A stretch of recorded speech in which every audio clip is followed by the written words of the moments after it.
हरि ओम तत्सत।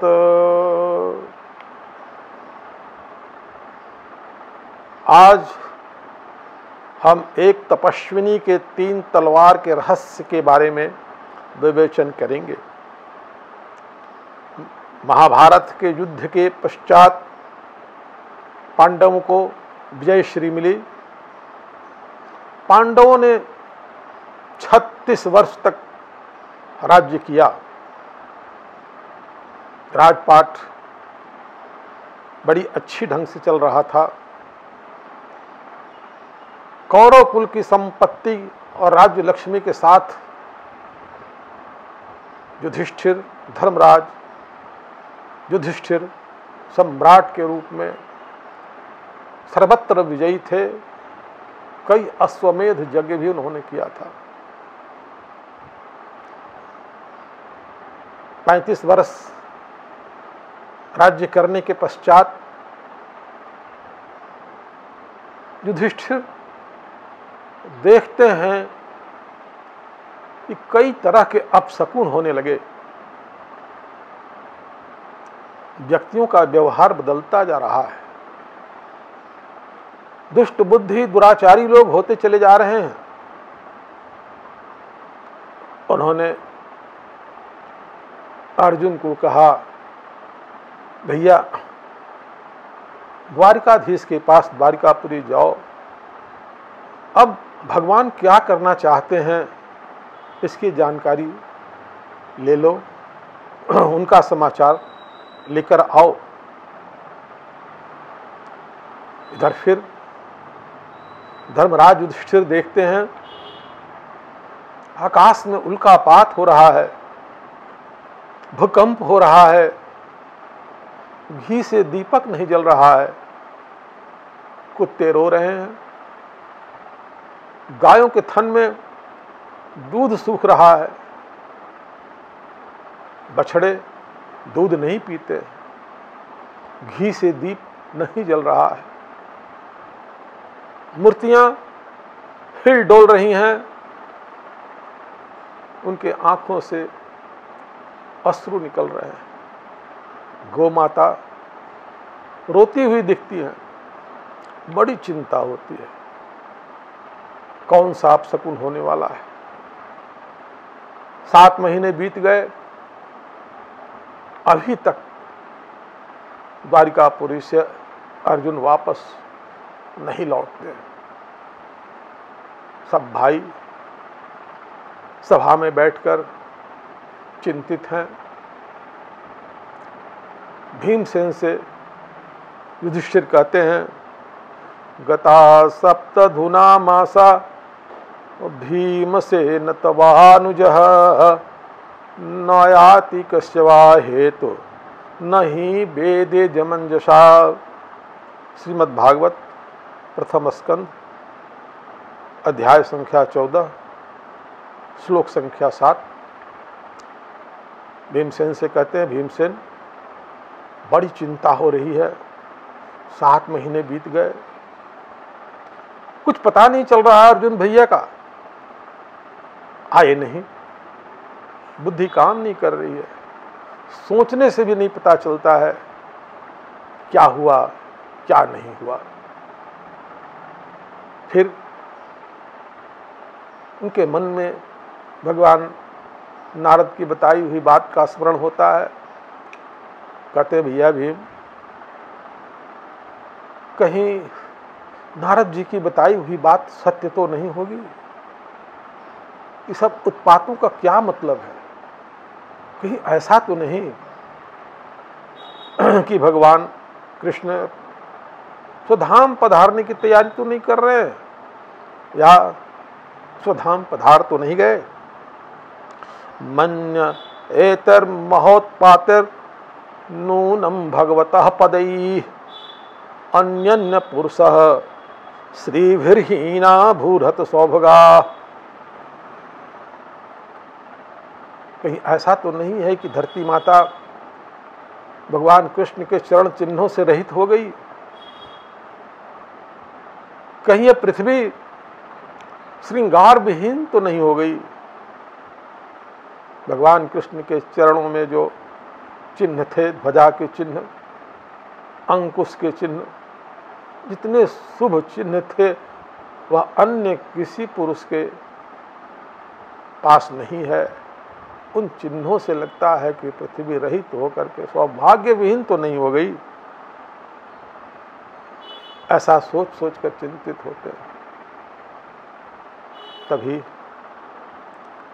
अर्जुन का पदार्पण होता है। द्वारिकापुरी से पहले अर्जुन इंद्रप्रस्थ आते हैं। इंद्रप्रस्थ से अंधेरे अंधेरे में छुप छाप कर किसी प्रकार हस्तिनापुर पहुंचते हैं।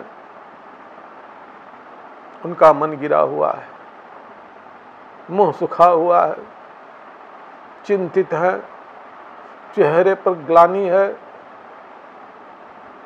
चेहरे में वियोग है।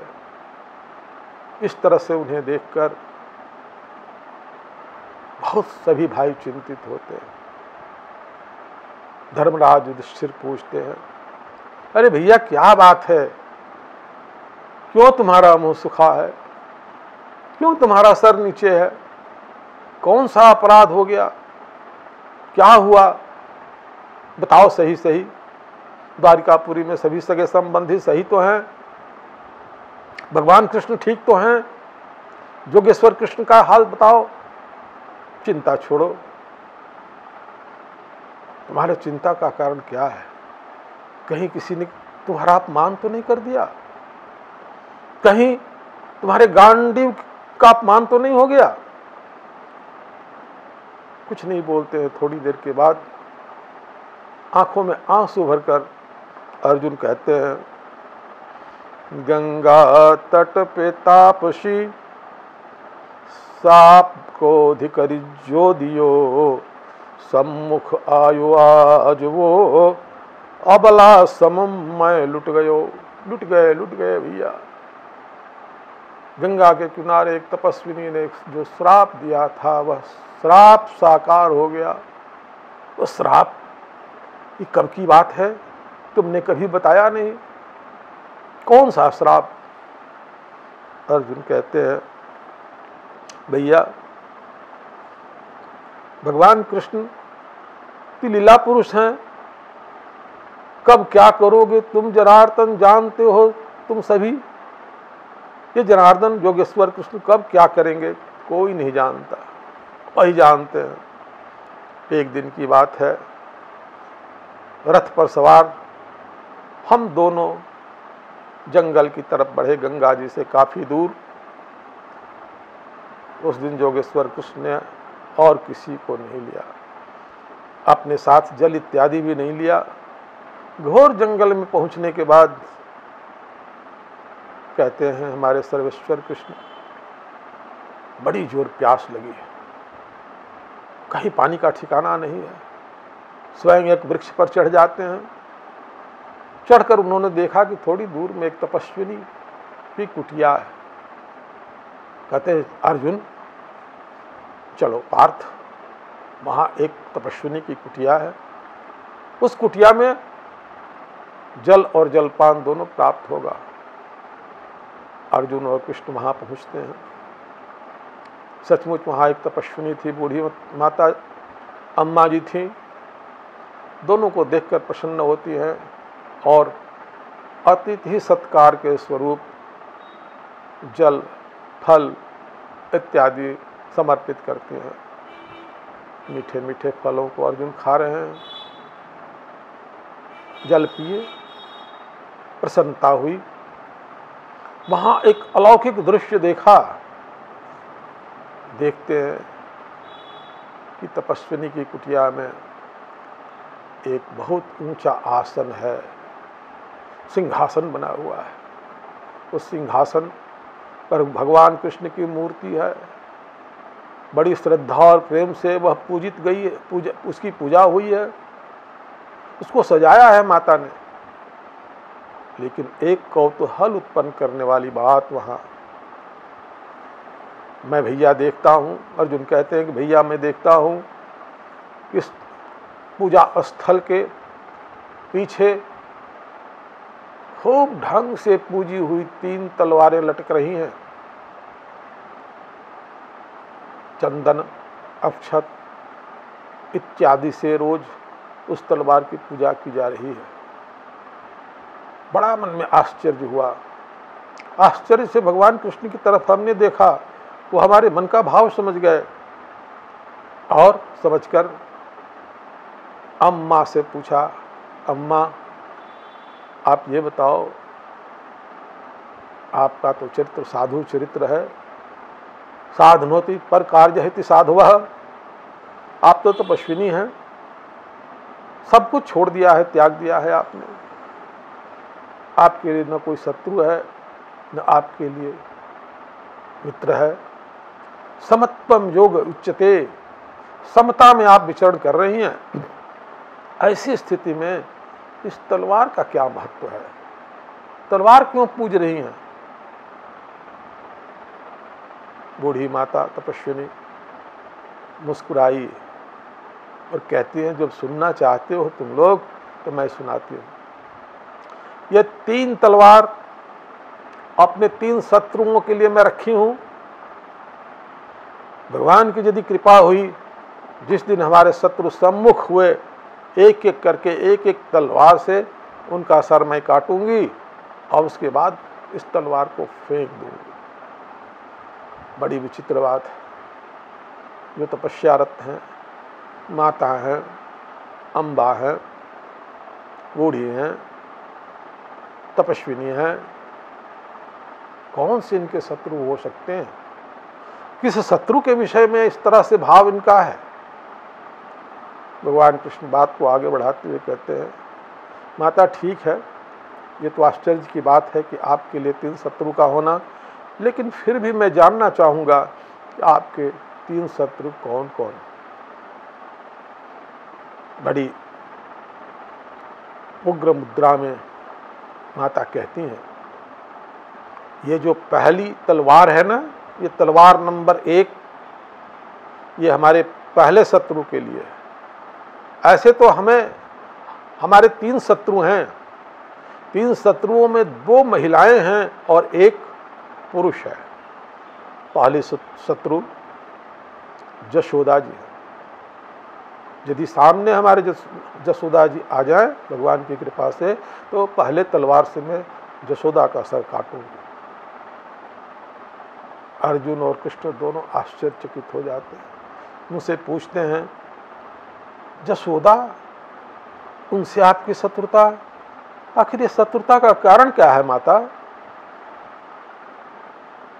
कहती है, जशोदा ने बहुत बड़ा पाप किया है। अरे भैया, हमारे इष्ट कृष्ण हैं, बाल कृष्ण लाल की मैं जय बोलती हूँ। मेरा जीवन और मेरा मरण, मेरा सर्वस्व कृष्ण है। तुम लोग जानते हो कि भगवान कृष्ण बाल स्वरूप में कितनी कोमल है, नवनीत से भी अधिक कोमल है। और उस बाल कृष्ण को थोड़े से माखन की चोरी के लिए उन्होंने ओखल से बांधा। बाप रे बाप, यह सोच करके मैं बेहोश हो जाती हूँ।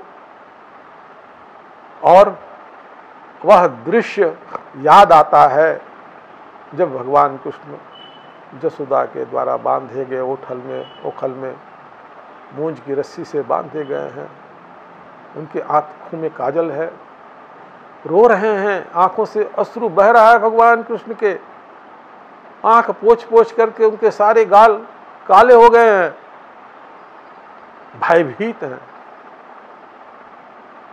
इस बात का वर्णन वो करते हैं, कहती हैं, गोप्या ददे त्वयि कृतागसिदाम तावद या ते दशाश्रु कलिलंजन संभ्रमाक्षम वक्त्रम निनीय भय भावनया स्थितस्य सा मां विमोह्यति भीरपि यद् विभेति।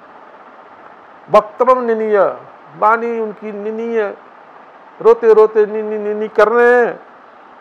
यह प्रथम स्कंद के 8वें अध्याय का 31वां श्लोक है, जो बड़ा प्यारा श्लोक है। माता कुंती भी इस स्वरूप से हमेशा विमोहित हो जाया करते थे। वही स्वरूप उस तपस्विनी के सम्मुख है। कहती थोड़े से मक्खन के लिए भगवान कृष्ण को बांधना, यह कौन सा मातृत्व है, कौन सा मातृ प्रेम है? नहीं नहीं, ये तो अपराध है। मैं इसे अपराध समझती हूँ। हमारे इष्ट के साथ, हमारे लला के साथ इस तरह का व्यवहार, इसका तो मैं दंड दूंगी ही यशोदा को। भगवान कृष्ण समझाते हैं माता यशोदा कि वो लल्ला है, बड़े प्यारे हैं, उनकी आदत हो गई थी चोरी की। उनके घर में माखन की क्या कमी थी? माखन तो सुबह शाम दोपहर हर समय उनको माखन मौजूद था। लेकिन बच्चों को चोरी की आदत हो जाए तो इस आदत को छुड़ाने के लिए माँ को तो दंड देना ही पड़ता है ना। लालनाथ बहवह दोषः ताड़नाथ बहवह गुणा। लालन पालन से बच्चों में बहुत तरह के दोष उत्पन्न हो जाते हैं। कुछ ताड़ना, कुछ अनुशासन सिखाने के लिए ताड़ना पड़ता है, सजा देनी पड़ती है। कारण तो यही है, अम्मा जी आप बेकार का क्रोध कर रहे हैं। कहे अरे इस बात से मैं सहमत नहीं हूँ। फिर कृष्ण कहते हैं अरे माखन तो खाया ही उन्होंने, साथ साथ मटका भी तो फोड़ दिया। तपस्विनी बिगड़ जाती है, कहती कितना कीमत होता है एक घड़े का? अरे माताजी, वह पुश्तैनी घड़ा था, कई बरसों से उसमें दही मथते मथते उसका घी पी करके वह अपने अनुरूप बन गया था, इसीलिए माता ने उनको माँ यशोदा ने उनको बांधा। क्या नहीं, अपराधी है, मैं मिल जाए तो जरूर उसका सर काटूं। बात को आगे बढ़ाते हुए भगवान कृष्ण कहते हैं अच्छा ये तो मैं समझ गया कि आप यशोदा जी से क्यों शत्रुता रखते हैं। अब मैं ये जानना चाहूँगा, ये दूसरी तलवार है वो किसके लिए, वो इससे किसका सर काटेंगे आप? माता जी कहती है ये दूसरी तलवार द्रौपदी के लिए। द्रौपदी महान अपराधी है। यशोदा के अपराध को तो क्षमा भी कर सकती हूँ, लेकिन द्रौपदी के अपराध को मैं बिल्कुल क्षमा नहीं करूँगी। रात दिन भगवान से हमारी विनती है, हे भगवान, हे प्रभु, हमको द्रौपदी से मिला दो, इस दूसरी तलवार से उसका गला काटूंगी। अब माता द्रौपदी से आपको कौन सी दुश्मनी है, क्या हो गया? भक्ति का भाव है, माता कृष्ण भक्त हैं। वो कहती हैं द्रौपदी का जब चीरहरण हो रहा था तो उस समय द्वारिकाधीश अपने महल में भोजन कर रहे थे। हमारे इष्ट को अपने स्वार्थ के लिए उसने डिस्टर्ब कर दिया। उसकी पुकार सुनकर उनको आना पड़ा, वस्त्रावतार लेना पड़ा। सारी बीच नारी है कि नारी बीच सारी है कि सारी ही की नारी है कि नारी ही की सारी है, यह स्वरूप प्रकट करना पड़ा उनको। क्या था? चिरहरण हो रहा था। अरे क्या जो है ना, सारे अंग, संपूर्ण अंग भगवान के लिए सब बराबर हैं। क्या है चिरहरण? जैसा अंग माथा, जैसा अंग और सब, उसी तरह तो पंच तत्व से बना हुआ सारा अंग है। इसमें लज्जा की क्या बात है? अपने स्वार्थ के लिए, फिर भी अपने स्वार्थ के लिए भगवान को बुलाना, उनसे मदद लेना, ये अहेतुकी भक्ति नहीं, ये तो स्वार्थ की भक्ति है। और स्वार्थ के लिए इष्ट को, हमारे इष्ट को कोई परेशान करे, ये मैं बर्दाश्त नहीं कर सकती। और द्रौपदी ने भगवान को उस समय बुलाया जब वह रजस्वला थी। उस समय तो वह अछूत होती है, उसने भगवान को भ्रष्ट किया, इसलिए उसको तो कभी माफ नहीं कर सकती हो।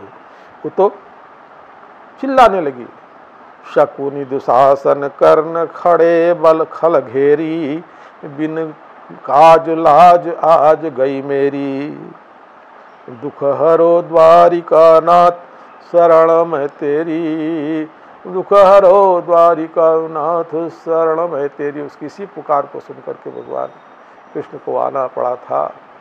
यह हमें पसंद नहीं आया। फिर पुनः बात को आगे बढ़ाते हुए भगवान कृष्ण पूछते हैं, माता ये तो समझ में आया कि तलवार नंबर 2 द्रौपदी के लिए, अब मैं जानना चाहूँगा कि तीसरे नंबर की तलवार किसके लिए है और आपका तीसरा शत्रु कौन है? कहते तीसरा शत्रु मेरा अर्जुन है। यदि अर्जुन को भगवान मिला दे तो इस तीसरे तलवार से मैं अर्जुन का सर काटूंगी। अब अर्जुन तो सुनकर भयभीत हो गए। वो समझ नहीं रही है कि यही अर्जुन है। भगवान ने कहा, अर्जुन ने कौन अपराध कर दिया, उससे शत्रुता आपको क्यों हो गई?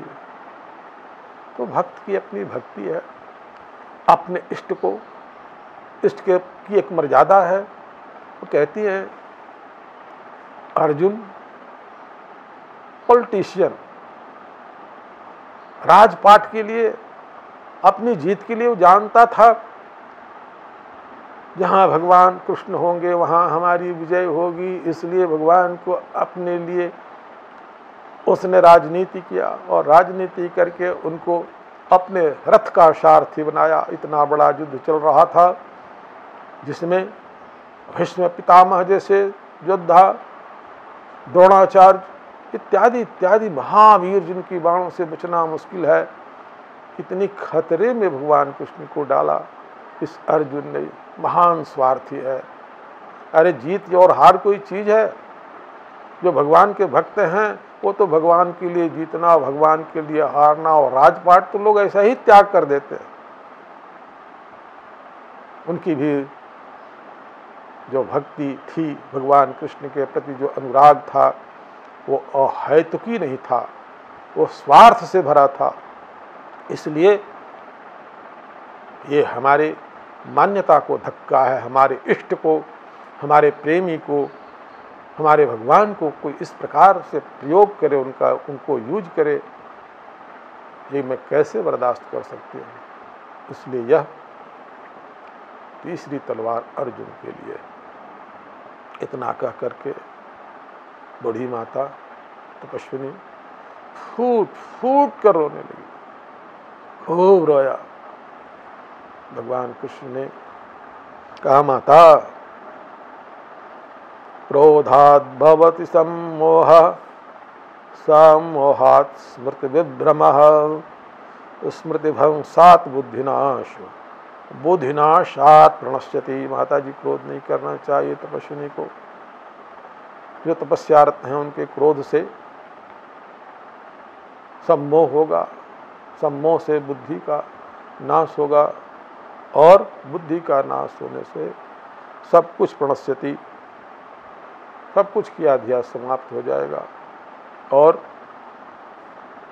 मैं एक बात बताता हूँ, अर्जुन के लिए जो सारथी भगवान कृष्ण बने हैं उसमें तो उनका भी अपना प्रयोजन था। यदा यदा हि धर्मस्य ग्लानिर्भवति भारतः, अभ्युत्थानम अधर्मस्य तदात्मानं सृजाम्यहम्। बड़े बड़े दैत्य राजाओं के रूप में पृथ्वी का भार बन चुके थे। उस भार को हल्का करने के लिए उन्होंने निमित्त बनाया अर्जुन को। इसलिए उन पर क्रोध करना बेकार है।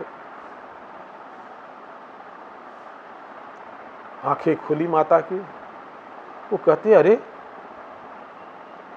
तुम इतने ज्ञान की बात कर रहे हो, इतनी गूढ़ बातें बता रहे हो, इतने रहस्य की बात, तुम्हारी बात तो मेरे दिल में प्रवेश कर गई।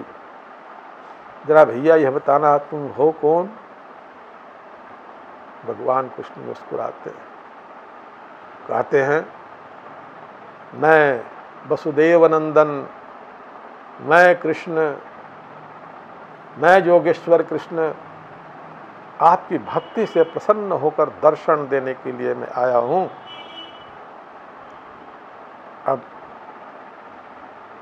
माता ने खूब से प्रकार से उनकी पूजा की है, खूब पूजा किया और कहा, लो तुम मेरे भगवान दर्शन दे दिए, अब हमारे आंखों के आंसुओं से को फूल समझो, मैं अपने आंसुओं से आपके पैर को धोऊंगी। उन्होंने अपने नेत्र बिंदु के जल से भगवान का पैर पखारा तथा भगवान के सम्मुख नतमस्तक होकर उन्होंने कहा, हे प्रभु, आप मेरे इष्ट हो, आपके कहने से मैं ये तीनों तलवार फेंकती हूं, लेकिन मेरा क्रोध शांत नहीं हुआ। मैं तीनों को श्राप दूंगी। वही श्राप तीनों के लिए क्रमशः वो कहती हैं कि यशोदा को आंतरिक प्रेम कृष्ण से था, लेकिन बाह्य रूप से उन्होंने कृष्ण को बंधन में रखा, इसलिए बाह्य रूप से उनके शरीर का संयोग उनसे दूर हो जाएगा, वो शरीर से उनसे दूर रहेंगे। द्रौपदी के 5 पति थे, 5 पांडव का गर्भ था उनको, उनकी ऐसी मृत्यु होगी कि कोई उनका दाह संस्कार तक नहीं करेगा और उनके 5 पति में कोई भी उनका मुंह तक नहीं देखेगा। और अर्जुन, इनको अपने गांडीव पर बड़ा अभिमान है। ये गांडीव के कोल भील जंगली डाकू इनके गांडीव का अपमान करेंगे और इन कुछ नहीं कर पाएंगे। इतनी बात अर्जुन ने युधिष्ठिर को सुनाया और सुनाते हुए कहते हैं, सोहम नृपेन्द्र रहितः पुरुषोत्तमेन सख्यः प्रियेण सुहृदः हृदयेन शून्यः अधवन्निरुक्रम परिग्रहमंगरक्षन् गोपैरसद्भिरबलेन विनिर्जितोऽस्मि। राजन, महाराज युधिष्ठिर को कह रहे हैं अर्जुन, हम आज वही स्थिति मेरी आई कि हमारे जो तुम ही हो साथी, तुम ही सहारे जो थे, हमारे भगवान कृष्ण थे, जो पुरुषोत्तम थे, हमारे प्रिय थे, हमारे सुहृद थे, वो नहीं रहे। उन्होंने इस पृथ्वी को सुना कर दिया, वो स्वधाम को चले गए और उनके सारथी दारुक ने आकर हमसे कहा कि भैया कृष्ण, भैया अर्जुन, अब तुम भगवान कृष्ण के इस परिवार को तथा उनके मुख्य मुख्य धन संपत्ति को लेकर यहाँ से चले जाओ, भगवान का मोह मत करो। आज के 7वें दिन समुद्र संपूर्ण द्वारका की नगरी को डुबा लेगा। आदेश का पालन करना है भगवान कृष्ण का। यह सुनकर किंतु परंतु करने का कुछ भी अवसर मेरे पास नहीं था। मैं रथ पर गांडीव के साथ चला और रास्ते में हमको बनवासी अभीरों ने लूट लिया। मैं कुछ नहीं कर सका। भीलन लूटी गोपिका, वही अर्जुन और बाण सभी लूट लिए गए। आगे बात को बढ़ाते हुए धर्मराज युधिष्ठिर पूछते हैं कि भैया कैसे लूटा उन्होंने, क्या लूटा, कहाँ पर लूटा, तुम्हारे गांडीव धनुष का क्या हुआ, क्या वह सब कुछ नहीं हो सका। वो बताते हैं जिसकी चर्चा हम अगले एपिसोड में करेंगे। हे गोपाल राधे कृष्ण गोविंद गोविंद, हे गोपाल राधे कृष्ण गोविंद गोविंद।